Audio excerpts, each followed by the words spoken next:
మీరు electric bike మీద వెళుతున్నారు. అందులో బ్యాటరీ ఛార్జ్ అయిపోవస్తోంది. అప్పుడు మీరేం చేస్తారు? దగ్గరలో ఎక్కడైనా ఛార్జింగ్ స్టేషన్ ఉందేమో అని చూస్తారు. కోర్స్ ఇప్పుడు దేశంలో ఛార్జింగ్ స్టేషన్లు చాలా తక్కువగా ఉన్నాయి. క్రమంగా వాటి సంఖ్య పెరుగుతూ వస్తోంది. లక్కీగా మీ దగ్గరలోనే ఒక ఎలక్ట్రిక్ ఛార్జింగ్ స్టేషన్ కనిపించిందనుకోండి, సంతోషమే. కానీ అంతలోనే అసౌకర్యం. అదేంటంటే, ఛార్జింగ్ స్టేషన్లో మీ బ్యాటరీని ఛార్జిలో పెట్టాలంటే కొన్ని గంటల పాటు మీరు ఖాళీగా కూర్చోవాలి, లేదా చుట్టూ ఏవైనా పనులుంటే చూసుకొని మళ్ళీ రావాలి. మొత్తం మీద అపరిచిత ప్రదేశంలో ఈ వెయిటింగ్ చాలా అసౌకర్యం కలిగించే విషయం. అదే అక్కడ ఛార్జింగ్ స్టేషన్ బదులు ఒక స్వాపింగ్ స్టేషన్ ఉందనుకోండి, మీ పని చాలా సులువైపోతుంది. స్వాపింగ్ స్టేషన్ అంటే ఏంటి? బ్యాటరీ ఎక్స్చేంజ్ స్టేషన్ అన్నమాట.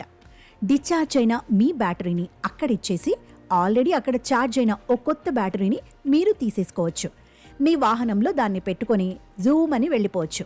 Very simple. టైం వేస్ట్ ఉండనే ఉండదు. ఇదిగో ఇప్పుడు ఈ స్వాపింగ్ స్టేషన్స్ మీదే దృష్టి పెడుతోంది భారత ప్రభుత్వం.